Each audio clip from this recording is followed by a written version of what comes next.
नमस्कार मित्रों, कनाद एकेडमी में आपका हार्दिक स्वागत है। दोस्तों, जैसे कि आप सभी जानते हैं कि इस बार हम जो जेआरएफ क्वालिफाइड स्टूडेंट्स हैं उनके इंटरव्यू ले रहे हैं, तो उसी इंटरव्यू सीरीज को आगे बढ़ाते हुए आज हमारे साथ हैं अंकित सेमवाल जी।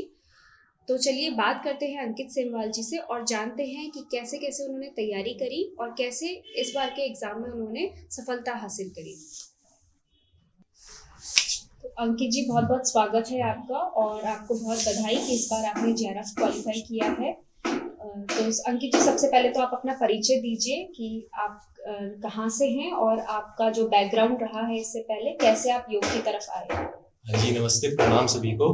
मेरा नाम अंकित सेमवाल है और मैं देहरादून से बिलोंग करता हूँ और मेरी एजुकेशन क्वालिफिकेशंस योगा से संबंधित नहीं थी। मेरी जो बैचलर डिग्री थी वो बीकॉम ऑनर्स थी। तो बीकॉम ऑनर्स करने के बाद मेरे को ये सुझाव दिया गया मेरे भैया के द्वारा कि आप योगा की स्टडी करें और इसमें काफ़ी स्कोप भी है और ये एक स्पिरिचुअल सब्जेक्ट होने के साथ साथ आपको एज अ हेल्थ में भी आपको काफ़ी मदद करेगा, क्योंकि मेरी हेल्थ काफ़ी ख़राब रहा करती थी। तो इस कारण मैं इस विषय में आगे आया। तो जैसे आपने बताया अभी कि आपकी हेल्थ काफी खराब रहा करती थी, तो थोड़ा सा आप उसके बारे में बताएं कि क्या इश्यूज आपके रहे। मैम, हेल्थ के बहुत ज्यादा इश्यूज रहे मेरे को। बार बार ही रिपीटेडली मेरे को मैम पीलिया हुआ करता था मैम, बार बार ही। तो एक ऐसा कोई पर्टिकुलर टाइम नहीं था। मेरे को ज्यादा समस्या पेट की हुआ करती थी, जिसके कारण मेरे को काफी ट्रबल्स फेस करनी पड़ेगी, खाने को लेकर, ईटिंग हैबिट्स को लेकर, स्लीपिंग आवर्स मेरे बहुत ज्यादा कम हो जाया करते थे। तो ये सब को मद्देनजर रखते हुए फिर मैंने योग की कुछ विधियां थी जो मैंने अपनाई है अपने जीवन में और इसके कारण मैं थोड़ा इम्प्रूव कर पाया। तो अंकित जी, जैसे कि आपका इस बार जेआरएफ क्वालिफाई आपने किया है, तो ये आपका कौन सा अटेम्प्ट था। मैम, ये मेरा थर्ड अटेम्प्ट था। फर्स्ट अटेम्प्ट में मेरा नेट हुआ था, सेकंड अटेम्प्ट में मेरे हेल्थ इश्यूज आ गए थे जिसके कारण मैं कुछ कर नहीं पाया था उस कारण। तो ये मेरा थर्ड और मैं ये मान के चल रहा था मेरा फाइनल अटेम्प्ट है, होगा तो मैं इसी में कर पाऊंगा, वरना मैं आगे कोई अटेम्प्ट नहीं होगा। इस मानसिकता के साथ मैंने तैयारी की। अच्छा, तो मतलब आपका एज का इशू था या फिर ऐसे ही आपने नहीं मैम, ये मेरा खुद का ही एक फैक्टर था कि यार ठीक है, उसके बाद नहीं होगा तो मैं अपना कुछ और वर्क पकड़ता हूँ, उस काम पे लग जाऊंगा, कोई स्किल वर्क पकड़ता हूँ। मैंने स्किल वर्क के लिए मैंने बेकरी में भी काम किया था बीच में, और उसके अकॉर्डिंग मेरी शिफ्ट काफी लंबी हुआ करती थी। 14 से 15 घंटे की शिफ्टें मेरी हुआ करती थी बेकरी में, जब मैं काम करना शुरू कर दिया था। जी। तो मैम, यही देखते हुए मैंने कहा कोई नहीं, अपना एक स्किल वर्क को पकड़ लेता हूँ और इसी को आगे कंटिन्यू करूंगा और इसमें करियर परस्यू करूंगा। तो अंकित जी, आप जैसे जॉब के साथ साथ आपने तैयारी करी, तो सबसे पहले तो आप ये बताइए कि आपके रिसोर्सेस क्या क्या थे तैयारी के दौरान। पेपर फर्स्ट के लिए आपने कहाँ से पढ़ा, पेपर सेकंड के लिए, वो चीज आप बताएं। मैम, रिसोर्सेज तो ये थे कि कनाड एकेडमी से बढ़िया कोई रिसोर्स मेरे पास था नहीं मैम। जो भी सर ने अपना कंटेंट डिजाइन किया था वो बहुत ही बेहतरीन तरीके से था और एक सिस्टमैटिक वे में था। और जो पेपर वन का था मैम, वो मेरा पहले से ही थोड़ा ठीक था, तो मुझे लगता नहीं था कि इस पे प्रिपरेशन करने के लिए मेरे को कुछ इम्फेसिस करना पड़ेगा या ज्यादा बल देना पड़ेगा, ऐसा कुछ नहीं था। पेपर टू का ही थोड़ा जो था वो, उसमें मेरे को सर ने काफी हेल्प की, उस कंटेंट ने भी काफी हेल्प की। मतलब योग जो आपका बैकग्राउंड नहीं था, आपके लिए एकदम नया सब्जेक्ट था, तो उसके लिए आपने किस तरीके से फिर तैयारी करी। कौन सा आपका जो पार्ट था वो इजीली हो गया था और कौन सा ऐसा था जो आपको लगा टफ पार्ट है।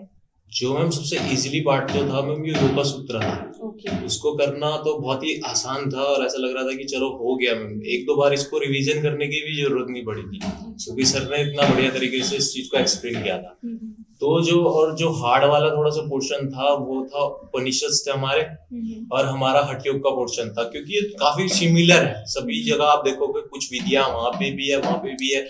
उसके बाद इसको एनालाइज करना, इनको अलग अलग करना कि भाई इसमें ये दिया है और उस वाली बुक में ये दिया है जी। तो ये थोड़ा सा डिफिकल्ट पोर्शन था मेरे लिए। तो फिर आपने उसको किस तरीके से मैनेज किया। मैम, उसको इस तरीके से मैनेज किया, उसमें थोड़ा ज्यादा टाइम दिया मैंने। और जो जो थी उनके मैंने चार्ट पेपर्स बनाए थे कि भाई इसमें ये वाले बिंदु है, ये वाले बिंदु उस वाले, उसमें अलग अलग कर दिया था सबको, माइंड में अलग अलग तरीके से सब चीजों को बैठा के फिर मैंने इसकी प्रिपरेशन की थी। तो चार्ट बना के फिर आपने एक एक पॉइंट को अलग अलग करके रखा था। एक एक डिफरेंशिएट स्टडी की थी मैंने दोनों के बीच में क्या डिफरेंस है। ओके जी। तो आपकी तैयारी के दौरान क्या चैलेंजेस रहे, जैसे कि आपका बैकग्राउंड भी नहीं था, सबसे पहला चैलेंज तो यही है, लेकिन इसके अलावा और क्या चैलेंजेस आपने फेस किए ड्यूरिंग आपके प्रिपरेशन के? मैम सबसे बड़ा तो चैलेंज ये था कि मेरे पास टाइम ड्यूरेशन ही मेरे लिए सबसे बड़ा चैलेंज था, क्योंकि मैम मेरी शिफ्ट ही ऐसी ही लग जाती थी कि 14, 15, 16 घंटे। फिर उसके बाद में मैं आता था, थोड़ा देर रिलैक्स होता था, या फिर 1.5, 2 घंटे या 3 घंटे सो गया था। फिर सोने के बाद में फिर मेरे को जो टाइम बचता था वो प्रिपरेशन के लिए मुश्किल से 3 या 4 घंटे का ही बच पाता था कि यार चलो ठीक है अब कर लो।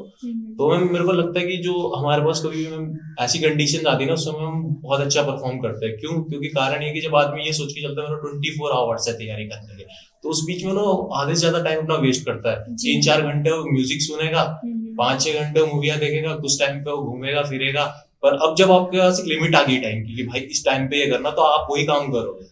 तो इसमें बहुत अच्छी स्टडी भी हो गई थी मेरी, ऐसा नहीं कहूंगा कि मतलब आपका ये मानना है कि अगर हमारे पास लिमिटेड टाइम है तो उसमें हम बहुत अच्छा एफर्ट कर सकते हैं जी। तो वही आपने भी अप्लाई किया कि लिमिटेड टाइम है तो एफर्ट ज्यादा करूंगा और अच्छा रिजल्ट उसका आएगा। सबसे पहले तो मैं थोड़ा कुछ और भी आपको बताना चाहता हूँ कि जेआरएफ को लेकर मैं थोड़ा अनक्लियर था कि भाई ये जेआरएफ है क्या, क्यों करना है और क्या उद्देश्य है। मैंने अपने सीनियरों से भी पूछा, मैंने कहा आपने जेआरएफ किया तो आपका क्या उद्देश्य है।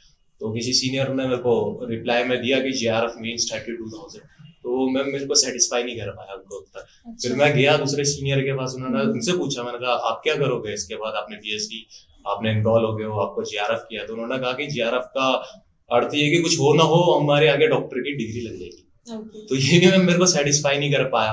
तो मेरा बैकग्राउंड में बीकॉम में था, ऑनर्स था मेरे पास। तो मैम उसके बाद मैंने और डिटेल्स इस चीज को समझने की कोशिश करी कि जेआरएफ वास्तव में है क्या। तो मैम जेआरएफ कुछ नहीं है मैम, एक प्रकार का आप बोल सकते हैं फंड है। बिल्कुल ठीक है मैम। कहीं ना कहीं से हर एक छोटा सा बच्चा भी अगर आप देखो तो मैम कुछ खाने के लिए जाता है तो वो भी कहीं ना कहीं टैक्स पे करता है उस खाने के बिहाफ में। कुछ भी चॉकलेट ले ली, वो टैक्सेशन के बिहाफ में मैम एक फंड तैयार होता है गवर्नमेंट के पास, एक कंप्लीट एक फंड तैयार होता है कि भाई अब फिर फाइनेंशियल बजट इशू करती है गवर्नमेंट। तो कुछ वो अपने अलग अलग प्रोग्राम्स में उस पैसे को खर्च करती है। कोई कभी गवर्नमेंट उसको मतलब स्पेस में कुछ पैसा हो, अपने एजुकेशन में कुछ पैसा हो मैम, कंस्ट्रक्शन में, अलग अलग सेक्टर में, कभी कुछ पैसा एग्रीकल्चर सेक्टर में इन्वेस्ट करेगी। तो ये पार्ट है एजुकेशन सेक्टर का, जो अपन लोग मतलब एक छोटा से छोटा बच्चा भी आप इसमें कंट्रीब्यूट करके तब जाके आपको 34,000 या 32,000 आपको मिल रहे। तो ये कोई ऐसा नहीं है। तब मैं उसका मतलब समझ पाया कि जेआरएफ का मतलब ये कि सोशल रिस्पॉन्सिबिलिटी, जो आपके पास रिसोर्सेज अवेलेबल है उससे बेस्ट फंडिंग आपको सोसाइटी तक पहुंचानी है, ताकि तो आप एक बेस्ट रिसर्चर बन के सामने है। तो यहाँ पर एक मतलब एक अर्थ क्लियर हो गया कि यार क्यों करना है। ऑब्जेक्टिव यही कि भाई की सोशल रिस्पॉन्सिबिलिटी। बिल्कुल, आप हायर एजुकेशन अगर ले रहे हैं तो उसका मतलब यही है कि आपके समाज के प्रति कुछ दायित्व हैं जो आपको पूरे करने हैं, और उन्हीं दायित्वों को आप अच्छे से पूरे कर सके उसके लिए गवर्नमेंट आपको फंड प्रोवाइड करती है। फिर उसके बाद उन्होंने एनटीए का निर्माण किया कि जाओ आओ अपनी योग्यता दिखाओ और योग्यता के अनुसार आपको फेलोशिप मिलेगी। जी बिल्कुल। तो काफी अच्छा, मतलब आपने इसके बारे में भी रिसर्च किया और उसके बाद ही सेटिस्फाई होके आपने किया कि अब तैयारी करनी है। जी, बहुत अच्छी बात है अंकित जी। तो अंकित जी, जैसे आपने चैलेंजेस के बारे में बताया कि जॉब का आपका सबसे बड़ा चैलेंज रहा, और जहां तक हम जानते हैं थोड़ा सा आपके हेल्थ इश्यूज भी काफी चैलेंजिंग रहे, आप काफी टाइम तक बेड रेस्ट पर भी रहे। तो उसके बारे में कि उस दौरान आपका सबसे बड़ा सहयोग किसका रहा आपके पास? मैम देखिए, मैं पढ़ाई को लेकर तो सहयोग हरीश सर का था जी, और घर के जो काम थे उनको लेकर मेरी मम्मी का बहुत बड़ा सहयोग रहा जी। कि मम्मी को पता था कि इसके पास टाइम भी कम है, सोता भी कम है आजकल। तो मम्मी मतलब जैसे कपड़े धोने का जो इश्यूज था वो मम्मी संभाल लेती थी। मेरा काफी कुछ पढ़ाई लिखाई का चीजें मैं ऐसे छोड़ दिया करता था, मम्मी उसको संभाल के एक जगह रख लेती थी। चलो ठीक है, कोई दिक्कत ना आए आगे जाके इसको कि भैया ढूंढे ना ये पेज कहाँ है, कॉपी कहाँ है। ये सब मम्मी कलेक्ट करके जो छोटी मोटी चीजें थी वो मम्मी ही संभालती थी, खाना बनाना से लेकर ये सब चीजें। बस मैं अपनी प्रिपरेशन में लगा ही रहता था। तो मतलब आपने अपने आप को जो एक होता है ना आपका मेंटल स्टेटस को स्टेबल रखना तैयारी के दौरान, कि मुझे इतनी तकलीफें हैं लेकिन उसके बावजूद भी मुझे तैयारी करनी है। जैसे कई लोगों के पास एक्सक्यूजेस होते हैं कि मुझे तकलीफ है तो मुझे अब मैं कैसे करूं, मैं क्या कर पाऊंगा। तो उसको आपने कैसे स्टेबल किया, मतलब किस तरीके से आपने ओवरकम करा चीजों से कि तबीयत तो है लेकिन मुझे साथ में अपनी तैयारी भी अच्छे से करनी है? मैम बस मैंने एक ऑब्जेक्टिव, मतलब मैंने अपना एक लक्ष्य बना लिया था, एम बना लिया था, मेरे को बस करना है। तो मैम उसके बाद मैंने कुछ ऐसा लगा ही नहीं कि कोई ऑब्स्टिकल्स आ रहे हैं, बस मेरे को करना है। मैं ये मान लिया था कि मेरा लास्ट अटेम्प्ट है। तो ऑब्स्टिकल्स आए, हेल्थ से रिलेटेड आए, उसके भी आप मैंने थोड़ा ट्रीटमेंट चलाया, ट्रीटमेंट के साथ साथ थोड़ा सुधार आया, ट्रीटमेंट करते करते हेल्थ भी सुधरी, माइंड स्टेबिलिटी के लिए मैं थोड़ा सुबह उठ के प्राणायाम कर लेता था मैं, तो उसके वजह से थोड़ा मेरे को थोड़ा रिलैक्स फील होता था सुबह के समय। और मेन तो टाइम ये है कि सुबह का समय आपको सबसे पहले रिलैक्स होना है, सुबह का ही समय थोड़ा बहुत औखा होता है मैम, सुबह उठने में दिक्कत होती है अगर आप बीमार हो तो। सुबह का समय आप अगर एनर्जी को गेन कर ले तो किसी ना किसी योगिक विधि के द्वारा, तो आपका पूरा दिन बहुत अच्छा जाता है। तो कुछ मेथड्स थे, तो मेरा दोस्त था एक, उनका नाम देवेंद्र ठाकुर, उन्होंने भी जेआरएफ किया था, उन्होंने काफी सहयोग किया था मेरी हेल्प के लिए, तो वो कुछ बुक्स कलेक्ट करते रहते थे मेरे लिए कि भाई इस बुक में क्या विधि दे रखी है, तो उन्होंने कहा था वमन भी स्टार्ट कर ले, वमन भी बहुत बढ़िया रहेगा तेरे लिए, तो मैंने वमन भी अपने उसमें उतारा, उन्होंने कहा ठीक है ये भी कर लिया, तूने नीति भी उतार, मैंने जल नीति भी शुरू करी। तो जैसे जैसे वो मेरे को बताते रहे, मैं उन चीजों को फॉलो करता रहा, धीरे धीरे मेरी मतलब की जो वीकनेस थी शरीर की वो जाती रही, और स्ट्रेंथ मैंने गेन करी इन चीजों से, और माइंड भी रिलैक्स हुआ, तो दोस्त का भी कुछ सहयोग था इसमें। तो और जैसे कि आपका वर्किंग हार के बाद आपके पास 3-4 घंटे ही बचते थे तैयारी के लिए, और टोटल आपके पास 20 यूनिट्स हैं, 10 फर्स्ट पेपर की एंड 10 सेकंड पेपर की। तो इनको आपने कैसे कैसे तैयारी करी, मतलब फर्स्ट पेपर को और सेकंड पेपर को कैसे मैनेज करके आप चले? मैम फर्स्ट पेपर तो सच में बोलूं तो मैंने कुछ उठाया ही नहीं था, शुरुआत में मैंने कुछ नहीं उठाया था, वो उठाया था मैंने 14 दिन एग्जाम से पहले, क्योंकि मेरे को टाइम ही नहीं था मैम फर्स्ट पेपर उठाने का, तो बिल्कुल भी टाइम नहीं था, क्योंकि जो टाइम था उसमें मैं ये कर सकता था कि थोड़ा बहुत डीआई लगा लिए, एक आधा डीआई उठा लिया, तो इस तरीके से मैं पेपर के जाते जाते मैंने ज्यादा डीआई भी नहीं लगाया, लगभग ऑलमोस्ट मैंने 20-22 डीआई में लगा चुका था, 20-22, जिसमें कि अलग अलग वेरिएशंस थी, तो 20-22 डीआई लगाए थे मैंने, और पेपर 1 के लिए मैंने कुछ स्पेशल स्टडी करी नहीं थी बिल्कुल, और एक आधा कोई लेक्चर था सर का, वो टीचिंग और उसका रिसर्च मेथोडोलॉजी का, वो रिसर्च पूरा देखा, थोड़ा कुछ पॉइंट्स बनाए थे, उस पॉइंट्स को समझा, और समझने के बाद मैं बस इतना ही कर पाया था, और पेपर 2 में मेरा फोकस था, 1 पता नहीं अंदर से लगता था मैं कर जाऊंगा, 55 प्लस स्कोर हो जाएगा, और जो मैंने सोचा था कि मतलब पर्पस होते हैं मैम लाइफ में, मतलब चलो एग्जाम को क्लियर करने के भी बहुत सारे पर्पस होते हैं, किसी का कोई इस मानसिकता से उतरता कि मेरे को टॉप करना है, कोई इस मानसिकता से उतरता कि मेरे को किसी को दिखाना है, किसी को कुछ, और किसी को ये मेरा पर्पस बस ये था कि मेरे को कट ऑफ क्लियर करनी है, और मुझे लगता था इस लिमिटेड टाइम में मेरा कट ऑफ क्लियर हो सकती है, और मैं इतना पढ़ लूंगा, इतना सफिशिएंट है, और पेपर उनमें काफी सारे 2-3 यूनिट तो मैं ऐसे छोड़ गया था, उसके क्वेश्चन भी ठीक हो गए।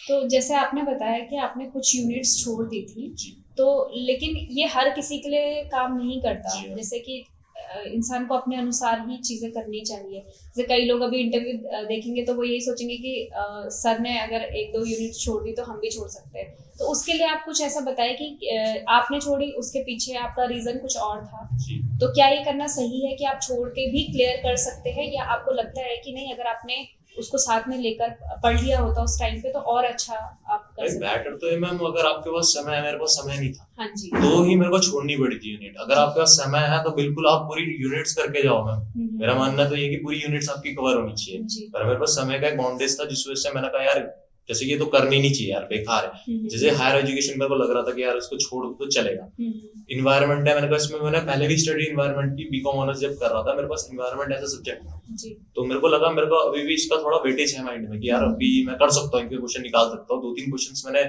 पूरे प्रीवियस ईयर के देखे थे, मैंने तो निकल रहे मेरे से, क्या पता इसी स्टैंडर्ड का कोई क्वेश्चन आ गया तो मैं कर जाऊंगा उसको, तो ये सब चीजें मदद करी थी। आईटीसी जो मैंने आईसीटी दी, तो उसमें मैंने बीकॉम ऑनर्स में मैंने ये सब्जेक्ट पढ़ा हुआ, तो उसमें भी काफी सारी जो भी आईसीटी से रिलेटेड जो भी टर्मिनोलॉजीज की फुल फॉर्म थी मेरे को क्लियर थी पहले से, तो मैंने कहा इसमें ज्यादा टाइम देके फायदा नहीं है, क्योंकि मेरा पहले भी क्लियर था, हाँ, मतलब बैकग्राउंड था, मैं मुझसे कुछ रिलेटेड था, तो मैंने छोड़ी है, अगर आपका बैकग्राउंड नहीं है उससे रिलेटेड तो आपको पढ़ना पड़ेगा। और योग में आपने पूरी की पूरी 10 यूनिट्स अच्छे से प्रिपेयर करी थी या कुछ छोड़ा था? और मतलब मैम लास्ट की जो यूनिट थी जो प्रैक्टिकल वाली वो मैंने छोड़ी, बाकी सारी यूनिट कर गया। लास्ट की मतलब आपने लगभग 9 यूनिट तक मैं करके गया। एक यूनिट आपने छोड़ दी। ओके, तो जॉब के साथ आपने काफ़ी अच्छा मैनेज किया, कम टाइम में अच्छे से प्रिपरेशन करी, तो ये काफ़ी अच्छी बात है, लेकिन ये हर किसी के लिए ही सेम चीज़ नहीं हो सकती। जिनके पास ज़्यादा टाइम है वो ये ना सोचे कि कम टाइम रहता तो हम कर पाते, या हमारे पास ज़्यादा टाइम है तो भी हम कर लेंगे, जैसे कि अंकित जी ने पहले बताया कि कुछ लोग ऐसे ही टाइम वेस्ट कर देते हैं अपने 2-3 घंटे। तो टफ क्वेश्चन आप हमें बता चुके हैं कि योग में आपका कौन सा रहा, कैसे आपने मैनेज किया। तो अंकित जी, जो आप एग्जाम में जब देने गए, आप एग्जाम में जैसे एक तो होता है कि पहले से आपने कोई एग्जाम के लिए प्रिपरेशन करी थी, जैसे ऑनलाइन टेस्ट सीरीज या कुछ करके, कैसे आपने वहां पर मैनेज किया, फिर अपने टाइम मैनेजमेंट के बारे में बताइए ड्यूरिंग एग्जाम। मैम वहाँ पर टाइम मैनेजमेंट को लेकर मैं ये था कि पहले मैं पेपर 2 करूँगा। ओके। और इस फ्रेम मेरे को लगता था कि 1 आवर 15 मिनट्स के या फिर 20 मिनट्स के पहला पेपर 1 मेरे को करना ही करना है, कैसे भी करना है। तो मैं लगाया उसको, क्वेश्चंस को लगाना शुरू करा, मेरे को थोड़ा आसान भी लगे क्वेश्चन। तो जो मुझे आते थे ना, मैंने उनको करता गया मार्क, और जो नहीं आते थे मैं उनको अनमार्क करता गया। मैंने कहा लास्ट के जो 15-20 मिनट बचेंगे उसमें मैं इसको थोड़ा सोच समझ के इसको उत्तर दूंगा। तो मेरे लगभग ऐसे क्वेश्चंस थे ऑलमोस्ट जो मैं 70 के इर्द गिर्द थे, जो मेरे को श्योर थे कि मेरे को होगा ही होगा। बाकी जो बच गए थे उनमें मैंने थोड़ा सा टाइम दिया था, तो उनको टाइम लेकर मैंने उनको कोशिश करी थी हल करने की, और उसमें से काफी कुछ गलत भी निकले थे। तो फिर मैं जैसे ही मतलब मेरे को लगा 1 आवर 25 मिनट में मेरा पेपर 2 कंप्लीट हो गया था, इसके बाद मेरा पेपर 1 बचा था। तो पेपर 1 तो जब मैं करना शुरू हुआ, मेरे को थोड़ा काफी सिंपल लग रहा था, फिर भी मैं कर दिया था उसको जैसे ना कैसे। जो हार्ड वाला क्वेश्चन था उसको मैं कर ही था, वो भी मेरे सही हो गए थे, जो मैं पढ़ के भी नहीं गया था उसके बावजूद भी वो सही हो गए थे। क्योंकि वहाँ पे थोड़ा एप्टीट्यूड की बात आ जाती है ना। एप्टीट्यूड एक मतलब आपको चलो ठीक है, आपने अपना कॉग्निशन लगाना है, माइंड लगाना है तो हो जाएगा, पर ऐसा कोई वाला मतलब कि आप उसमें नहीं कर सकते आप ऐसा पेपर 2 में। हाँ। क्या कि यार ठीक है इसमें माइंड लगा लो, ये कोई मतलब कोई रीजनिंग नहीं है वहाँ पे, वो तो फैक्ट है, वो फैक्ट वाला क्वेश्चन है, वहाँ पे नहीं कर सकते। तो पेपर 1 तो हो ही जाता है, ऐसा मेरे को लगता है। ज्यादा टाइम देने की जरूरत उन लोगों को है जिन लोगों ने कभी इसको किया नहीं। तो कम टाइम में जो आपने मैनेज किया स्टडी को, तो उसमें आप सबसे ज्यादा किस चीज पर आपने फोकस किया, रिवीजन पर, टेस्ट सीरीज पर, मतलब कैसे आपने किस चीज पे याद कैसे की चीजों को, क्योंकि फैक्ट आपका सबसे ज्यादा योग में पूछा जाता है, ठीक है, फैक्चुअल पार्ट आपका है 80 to 85%, तो उनको याद ही आपको करना है। तो याद करने के अपने तरीके को आप अगर बताएं हमारे साथ। एक्रोनिम्स थे, कुछ भी बना लिया करता था मैं, लिख लेता था, जैसे कि मतलब कोई भी चीज है मैम, उसको माइंड मैपिंग होती है मैम, किस तरीके से आप उसको कहानियों के थ्रू या फिर कोई एक्रोनिम बना के उसको शॉर्टकट के में आप उसको याद कर लो। तो वही वाला मेथड था मैम मेरा, जो फैक्ट से रिलेटेड था कि शॉर्टकट में आपने बना लिया, जैसे कुछ भी लिख दिया, जैसे कि विटामिन को रिलेटेड था कि भाई मतलब पानी में घुलने वाले विटामिन कौन से, पानी में नहीं घुलने वाले कौन से, तो उसका कोड बना लेता कि कीड़ा KEDA, तो ADE ये वाला विटामिन था। तो इस तरीके से मैंने एक कोड बना लिया था कि यार उसको रिवर्स कर दो, तो एक सेंटेंस में आपका पता लग जाएगा आपका कौन सा विटामिन है, वो जो सॉल्युबल है सॉल्युबल नहीं है। आपके तैयारी के दौरान और आपके ड्यूरिंग एग्जाम देते हुए आपके टीचर्स की कौन सी एडवाइस थी जो आपके सबसे ज्यादा काम आई और आपने अप्लाई भी करी, तैयारी में भी अप्लाई करी हो और एग्जाम के टाइम पे भी अप्लाई करी हो, जो आपको जिससे बेनिफिट मिला हो? हम सर तो हमेशा एक ही चीज बोलते थे, क्वेश्चंस को अच्छे से रीड करो। मतलब मेन तो यही है, अगर बंदा होता क्या करता है, रीड तो कर लेता है, पर उसमें कई बार ऐसा होता है कि उसमें नहीं है इसमें बहुत ज्यादा कंफ्यूजन करता है क्रिएट। और बंदा कई बार इसको बहुत रश में पढ़ता है क्वेश्चन को, उसको लगता है कि यार जल्दी कर दो उसको, पर क्वेश्चन बोल क्या रहा है पहले उसकी क्वेश्चन को समझ लो, अंडरस्टैंडिंग बहुत जरूरी है वहाँ पे, फिर जाकर थोड़ा टाइम लो, और टाइम लेने के बाद आप अपना उत्तर को दो। कई बार तो ऐसा होता है कि आंसर एक ही नजर में दिख जाता है, पर कई बार वो फिर भी गलत होता है क्योंकि आपने क्वेश्चन ढंग से पढ़ा ही नहीं। तो क्वेश्चन रीडिंग बहुत मस्ट है, क्वेश्चन को समझना, उसकी लैंग्वेज को समझना कि क्वेश्चन आपसे पूछ क्या रहा है। तो सर ने यही आपको एडवाइस किया था कि आप अच्छे से पहले क्वेश्चन को रीड करो। हाँ जी। तो जो आपके प्रीवियस ईयर क्वेश्चन पेपर्स होते हैं वो कितना आपके लिए हेल्पफुल रहे? वो आपने उनके किए थे या फिर आपने सिर्फ टेस्ट सीरीज से किया? नहीं, प्रीवियस ईयर मैंने लगाए थे 2019, 20, 21 के तीनों ही प्रीवियस ईयर मैंने लगाए थे, बहुत हेल्पफुल थे मेरे को। वो इतने हेल्पफुल है कि अगर आप कर लो, लास्ट में आप पूरा सिलेबस कर लो, उसके बाद PYQ लगाओ, बाकी कुछ लगाने की जरूरत नहीं है, आप आराम से स्कोर कर लोगे 150 प्लस, 100% है कि आप कर जाओ। तो अंकित जी, आपकी तैयारी के बारे में हमने जाना, कम टाइम में आपने किस तरीके से तैयारी करी, इतने बेड पे होते हुए भी, मतलब आप ऐसी स्थिति में थे कि आप नहीं कुछ कर पा रहे थे, लेकिन फिर भी आपने तैयारी करना नहीं छोड़ा। तो ऐसे मैं चाहूंगी कि इस तरीके का कोई मोटिवेशन आप अपने जूनियर्स को दें, जो हमारे श्रोता हैं उनको दें, जो आगे तैयारी कर रहे हैं उनको दें, कि किस तरीके से आप मोटिवेटेड रहें और अपनी तैयारी जारी रखें। जी मैम, उसके लिए मोटिवेशन तो ऐसा कुछ नहीं है, अपना एम आगे रखो, उसको प्रायोरिटी दो, अदर काम को प्रायोरिटी दो पर बहुत कम दो। उसके अकॉर्डिंग आपको प्रायोरिटी देनी किसको है, सबसे पहले आपने डिसाइड करना है कि आपने जो लक्ष्य बनाया, आपने जेआरएफ बनाया, कोई भी एग्जाम बनाया, तो सबसे पहले उसको ही प्रायोरिटी दो, उसको ही इंपॉर्टेंस दो। बाकी जो एक्टिविटीज है वो सबसे लास्ट में रखो, वो आपके लिए सेकेंडरी है। प्राइमरी आपके लिए ये है कि भाई आपने जो अपना लक्ष्य बनाया उसको बस अचीव करना है। तो अगर जब धीरे धीरे आपका एक फोकस बन जाता है कि यार मेरे को बस ये अचीव करना, तो फालतू एक्टिविटीज अपने आप ही कम हो जाती है।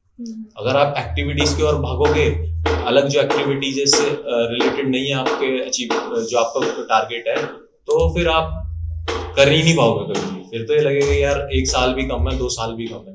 तो मुझे लगता है अगर आप मन बना लोगे कि यार बस इतना ही ड्यूरेशन है मेरे पास, इतना ही टाइम है और यही मेरा गोल है, इसी में मतलब मेरे को बस इतना ही करना, सोना खाना उठना है, मेरी 3-4 एक्टिविटीज है बस, तो हो जाएगा, कोई भी एग्जाम में क्रैक हो जाएगा। तो धन्यवाद अंकित जी आपका, आपने बहुत ही अच्छी बातें जो है हमारे आगे के भावी जो विद्यार्थी हैं उनके लिए रखी, और जो भी पढ़ रहे हैं उनके लिए रखी। आशा करते हैं कि वो आपसे मोटिवेटेड होंगे।